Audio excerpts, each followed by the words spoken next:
Bismillahirrahmanirrahim. Assalamualaikum warahmatullahi wabarakatuh. Yang terhormat Bapak Ibu Asesor Sertifikasi Dosen tahun 2026. Perkenalkan, saya Rifan Dana Nindrea, NIDN 0013079014 dari Program Studi Kedokteran Fakultas Kedokteran Universitas Negeri Padang. Izinkan saya untuk menyampaikan terkait video pembelajaran yang akan saya sampaikan, di mana saya mengampu mata kuliah metodologi penelitian yang terdiri dari 2 SKS, yaitu pada semester 4, di mana dengan rincian 1 SKS teori dan 1 SKS praktek. Nah, deskripsi mata kuliah ini di mana merupakan mata kuliah wajib Fakultas Kedokteran pada program studi pendidikan dokter, disampaikan pada semester 4. Pada akhir perkuliahan, mahasiswa mampu menyusun proposal penelitian yang meliputi latar belakang, rumusan masalah penelitian, tujuan, manfaat, tinjauan pustaka, kerangka teori, kerangka konsep, hipotesis, desain, populasi, sampel, pengambilan data, serta daftar pustaka. CPL Prodi yang dibebankan pada mata kuliah ini terdiri dari 9 CPL, di mana komponen sikap yaitu menunjukkan sikap bertakwa kepada Tuhan Yang Maha Esa dan mampu menunjukkan sikap religius dengan menjunjung tinggi nilai kemanusiaan dalam menjalankan tugas berdasarkan agama, moral, etika, dan hukum kedokteran di bidang pendidikan, pelayanan kesehatan dalam kehidupan bermasyarakat dan bernegara. CPL kedua yaitu masih di sikap, yaitu menunjukkan sikap mawas diri dan belajar sepanjang hayat untuk pengembangan pengetahuan. CPL 4 yaitu pengetahuan, yaitu menguasai konsep ilmu biomedik, ilmu humaniora, ilmu kedokteran klinik, ilmu kesehatan masyarakat, kedokteran pencegahan, kedokteran komunitas, dan prinsip prosedur diagnosis serta penata laksanaan masalah kesehatan secara holistik dan komprehensif termasuk dalam manajemen risiko kesehatan. Yang CPL kelima yaitu masih di pengetahuan, yaitu mengetahui konsep, mengakses, menilai, serta mendiseminasikan informasi dan pengetahuan secara efektif dengan memanfaatkan kemajuan teknologi, dengan menerapkan kemampuan berpikir kritis, integritas, dan nilai humaniora sesuai dengan keahliannya berdasarkan kaidah tata cara dan etika ilmiah. CPL 6 yaitu di pengetahuan juga, yaitu menyusun deskripsi saintifik hasil kajian dari ilmu biomedik, ilmu humaniora, ilmu kedokteran klinik, ilmu kesehatan masyarakat, kedokteran pencegahan, kedokteran komunitas, dan teknologi informasi dalam bentuk skripsi atau laporan tugas akhir. CPL 7 yaitu pada bagian keterampilan umum, yaitu mengaplikasikan konsep, menggali dan bertukar informasi secara verbal dan nonverbal pada pasien, anggota keluarga, masyarakat dengan memanfaatkan teknologi informasi dalam praktek kedokteran. CPL 9 yaitu di keterampilan umum, mengelola masalah prosedural praktek kedokteran dengan menyadari keterbatasan, mengatasi masalah personal, mengembangkan diri, mengikuti penyegaran, dan peningkatan pengetahuan secara berkesinambungan untuk keselamatan pasien. Sedangkan untuk capaian pembelajaran mata kuliah atau CPMK yaitu terdiri dari 5 CPMK. Yang pertama yaitu mahasiswa mampu mengidentifikasi kebaruan, masalah penelitian, tujuan penelitian, dan hipotesis penelitian berdasarkan telaah literatur. Hal ini dilekatkan pada CPL 2, 5, dan 6. Yang CPMK kedua yaitu mahasiswa mampu menggunakan perangkat lunak yang umum dipakai dalam pencarian dan pengolahan referensi, yaitu terdapat pada yang dilekatkan pada CPL 5, 6, dan 7. CPMK 3 yaitu mahasiswa mampu menggunakan teknik penulisan naskah ilmiah dengan menjaga prinsip integritas dan anti plagiasi. CPMK 4 yaitu mahasiswa mampu memilih desain penelitian, perhitungan besar sampel, cara pengambilan sampel, instrumen penelitian, dan analisis data penelitian. Dan yang terakhir yaitu CPMK 5, mahasiswa mampu mengevaluasi keterbatasan yang ada pada rancangan penelitian.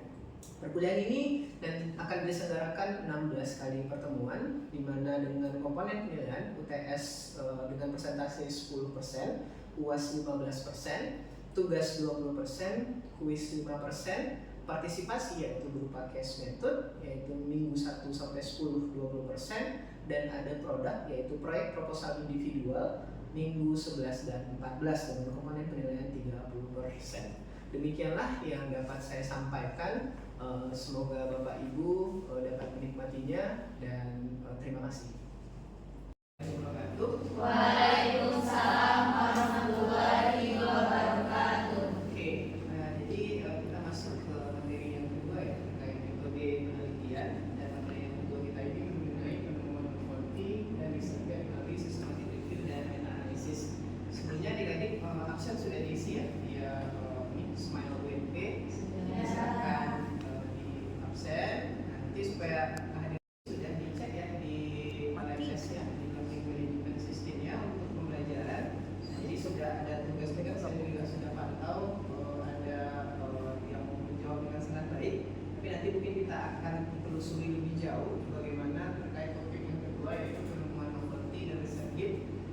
systematic review dan meta analisis.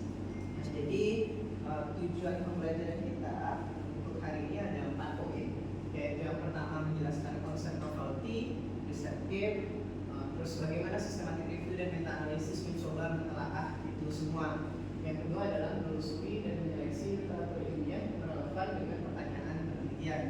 Yang ketiga menganalisis persamaan, perbedaan, keterbatasan dan konsistensi hasil penelitian terdahulu hingga nanti kita bisa merumuskan novelty dan riset game tersebut. Nah, sebelum kita belajar lebih jauh, saya coba minta tolong adik-adik coba scan dulu ataupun kunjungi linknya. Nah, jadi ada satu pertanyaan di sana, silakan adik-adik jawab. Pertanyaannya itu sudah? Ya, hasil penelitian yang terbaik. Ya, penelitian yang terbaik di situ ada case control, ada cohort, ada RCT, ada systematic review dan meta analisis. Mana yang terbaik menurut pandangan adik-adik terkait studi ataupun desain penelitian? Systematic review. Jawab di sana. Jawab di sana. Oke, jawab di sana. Kita akan cek jawabannya secara bersama. Oke, saya kasih waktu 3 detik. 3, 2, 1. Oke. Harusnya sudah semua ya. Sekarang kita coba cek jawabannya. Oh, 14 orang menjawab, berarti seluruh mahasiswa yang hadir menjawab systematic review dan meta analisis. Jadi memang benar ya, bahwasannya studi yang paling kuat itu adalah systematic review dan meta analisis. Jadi kalau dari segi jawaban di sini bisa terlihat bahwasanya ada 14 ya, ada 14. Jadi paling banyak memang systematic review menjawab. Ada 15 baru masuk jawaban. Jadi ada 15 menyatakan bahwa systematic review dan meta analisis adalah studi yang paling baik.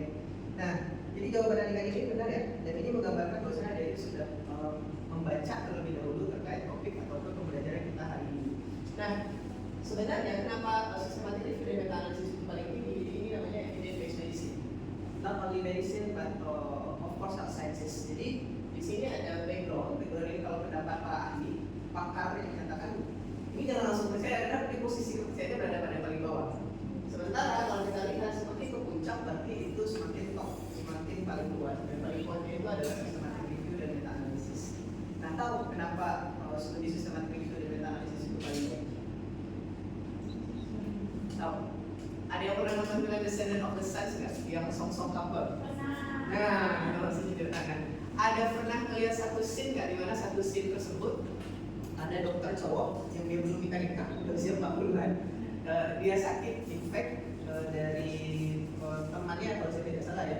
Bukan teman sih, dia nangkap penjahat, tapi penjahat itu nyimpan berlian atau apa, dan ternyata di dalam perutnya itu ada infeksi karena akibat perdarahan bleeding, dia kena bleeding dia.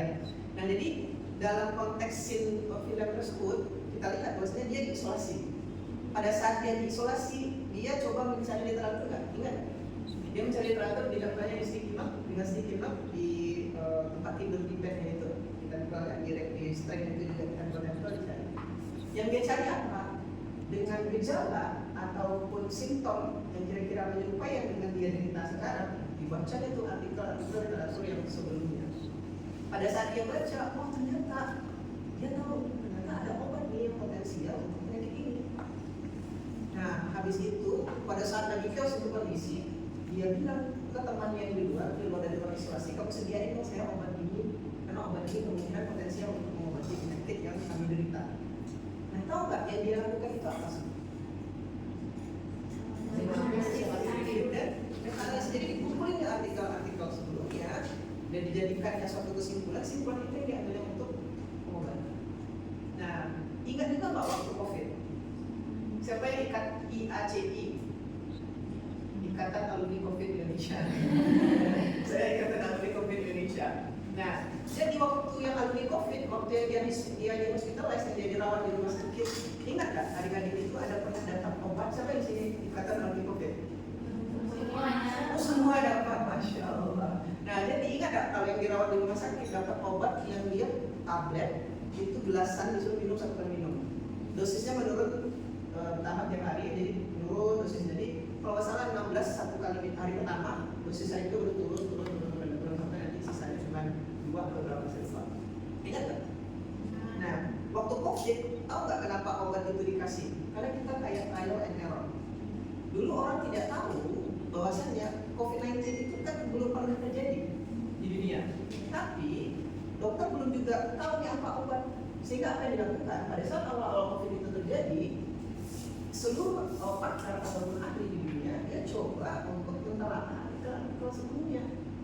Jadi dibaca literatur sampai keluar yang pertama itu protapnya dikasih obat anti malaria. Habis anti malaria yang kedua apa? Dikasihnya antibiotik malah. Anti malaria nggak efektif, antibiotik lagi baca literatur. Antibiotik maka dikasih azitromisin. Azitromisin dicoba, enggak lagi punya nilai efektivitas yang baik. Akhirnya dicoba kayak obat yang belasan, namanya Avigan, antivirus, asal dari Cina. Nah itu juga nggak efektif. Hingga akhirnya yang keempat remdesivir. Remdesivir itu namanya kandidat paling kuat sampai sekarang. Jadi semuanya itu lahir dari studi review. Jadi kalau adik-adik memulai penelitian paling mudahnya adalah baca studi review. Tahu nggak kenapa itu menjadi mudah kalau adik-adik mulai itu menjadi penelitian? Dimulai dari review dulu. Kalau ada skripsi, tak lagi main skripsi berarti kan? Ya. Tahu nggak itu kenapa penting? Belajar dari pengalaman. Tapi benar. Tapi secara objektifnya pada saat adik-adik baca satu artikel, di bagian terakhir pembahasan dia pasti akan memberikan saran. Ya. Kenapa tidak mulai judul skripsi dari bagian saran? Nah itu. Jadi besok kalau menentukan topik masalah, baca aja artikel review yang paling terakhir, lihat bagian pembahasan atau bagian simpulan, dia pasti akan masuk namanya future study or recommendation. You can see that point. Jadi mulai dari sana.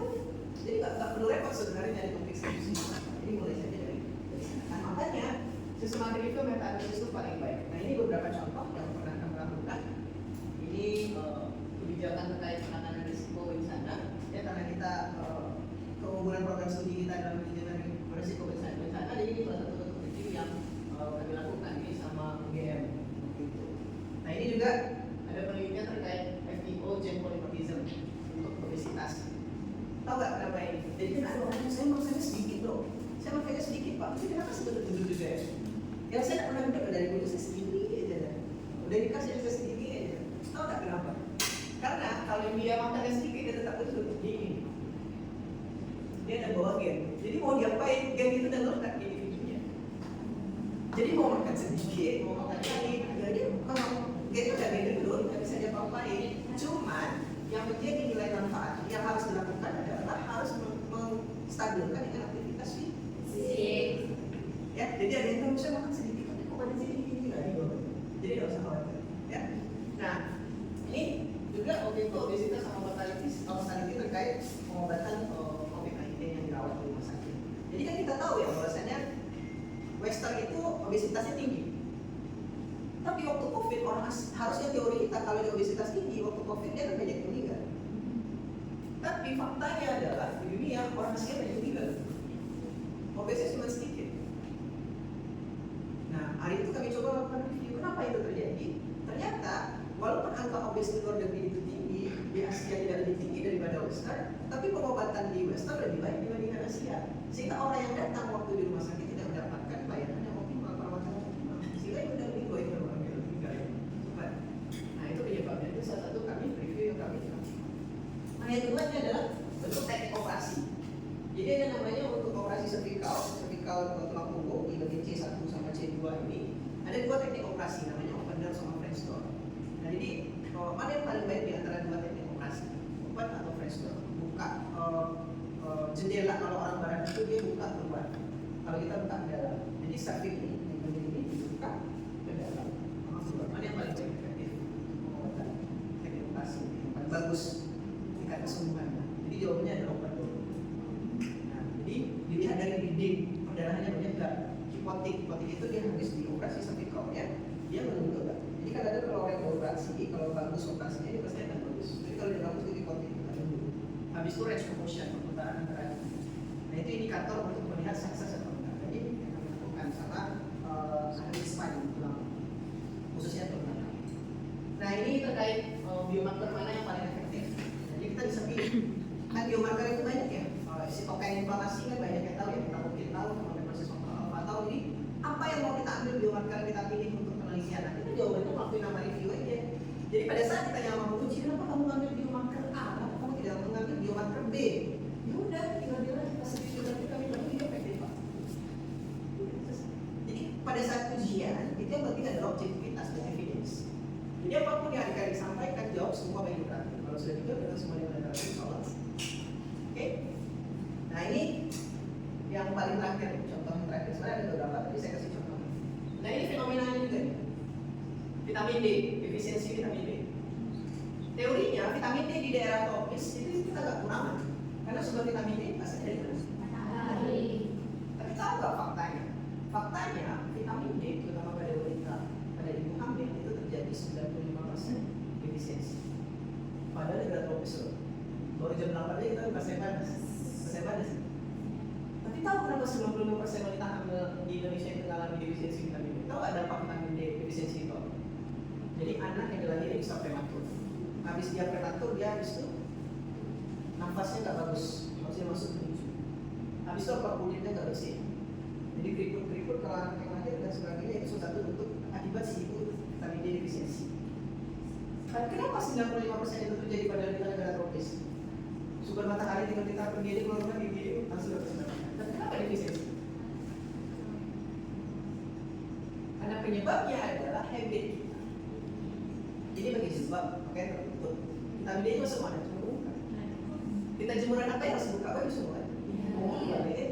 Sampai kelihatan warnanya agak gosong atau apa baru kita angkat. Baru kita.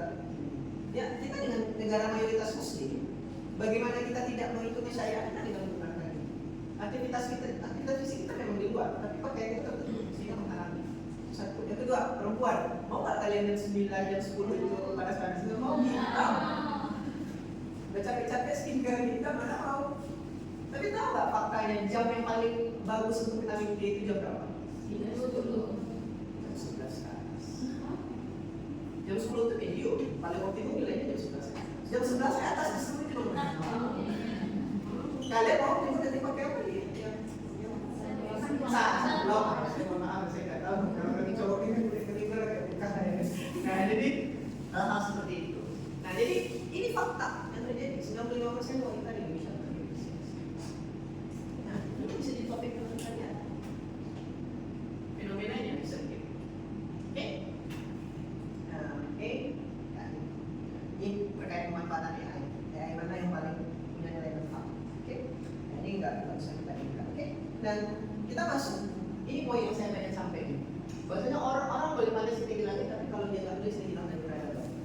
Jadi meneliti itu adalah sebagai salah satu bentuk kita tidak hilang dari peradaban. Misalnya kalau dia nulis hari ini dia mati, itu udah cuma hitungan 100 hari habis itu namanya dari karena gitu. Paling cuma dikenal ada dalam mimpi, tidak. Tapi kalau orang nulis sampai sekarang tulisannya bisa dibaca. Contoh Einstein. Yang kedua Habibie. Jangankan itu, yang paling harus menjadi tokoh kita paling terakhir Nabiullah Muhammad Sallallahu Alaihi Wasallam. Via dan sunnah yang dia ucapkan dituliskan oleh Imam Bukhari yang mana Muslim. Udah sampai sekarang kita baca. Tahu ya.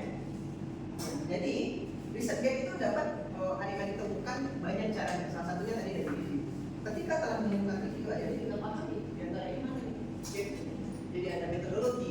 Jadi adik-adik menaikkan level metodologi itu juga sudah salah satu bentuk dari pembaruan. Tapi ada bukti empiris yang tadi teknik operasi ada dua mana yang paling efektif. Nah kita bisa.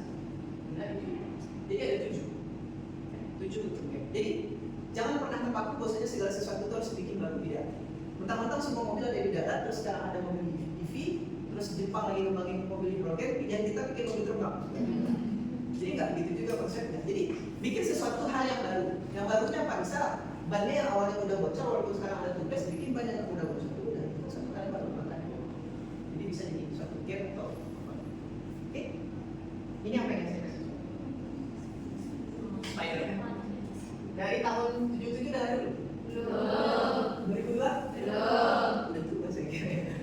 2024, nah 2000 ini sampai 2019. Ini siapa tokoh utamanya? Ini Tobey Maguire.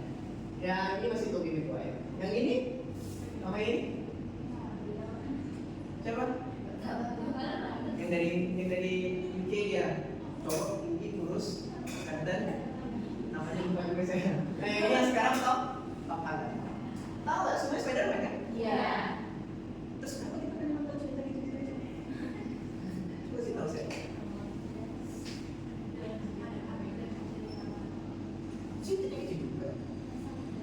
Yang ini bilang Green Goblin, di sini juga ada Green Goblin ya.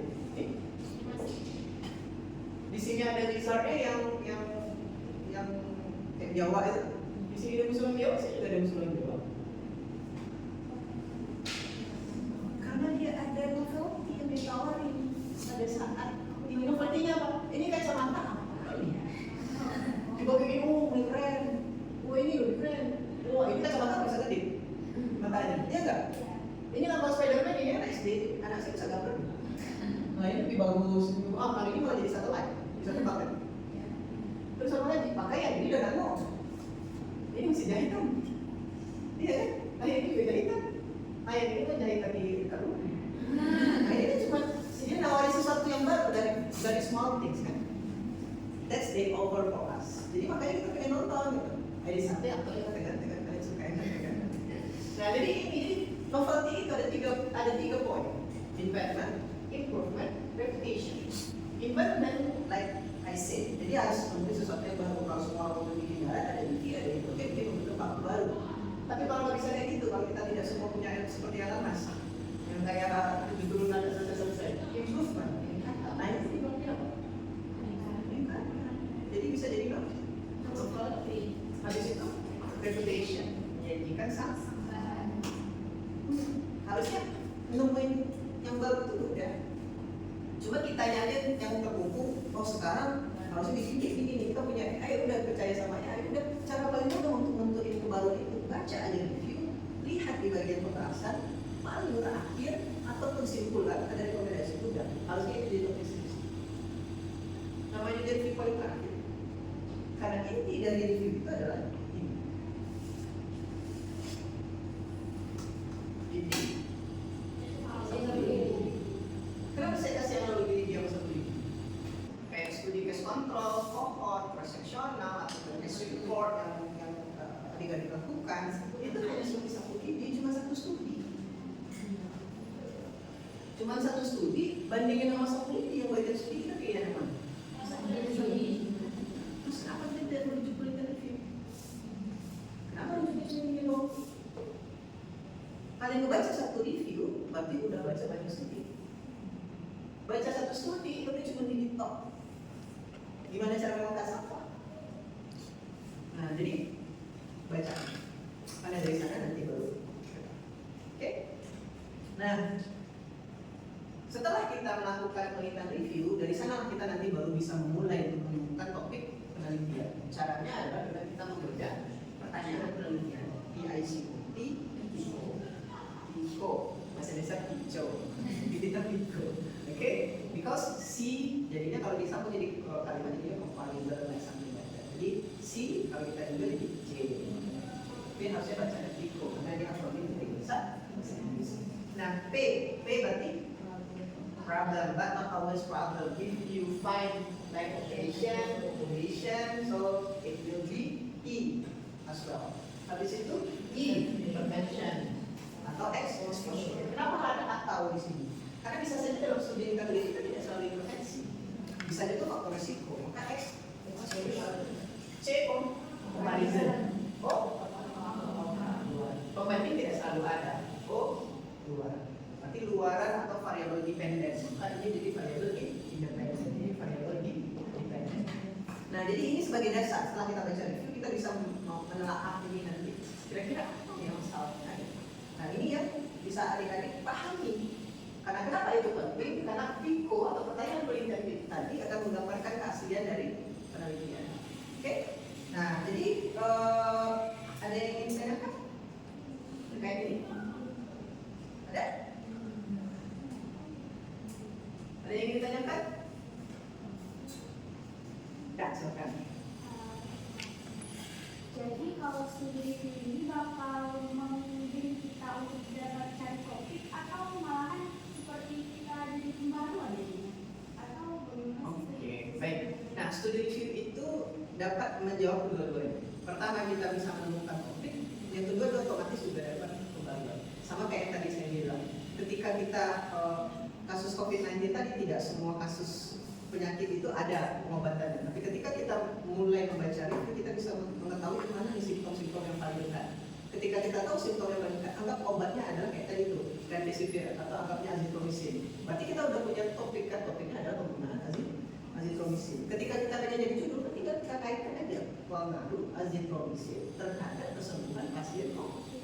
Maka topik dia akan relate langsung menjadi judul dan otomatis dia langsung ketemu properti atau kemaruan. Oke, baik, terima kasih sekian dari saya untuk pagi ini. Semoga punya nilai manfaat. Jadi nanti akan saya kasih tugas keberlanjutan di LMS. Jadi silakan coba cek, diberikan feedback paling lambat 1x24 jam sebelum perkuliahan kehidupan. Terima kasih. Assalamualaikum warahmatullahi wabarakatuh. Terima kasih Bapak Ibu Asesor atas kesempatan dan juga waktunya untuk menyaksikan video mengajar saya. Semoga dapat memberikan manfaat dan juga penilaian yang terbaik dari Bapak Ibu Asesor. Assalamualaikum warahmatullahi wabarakatuh.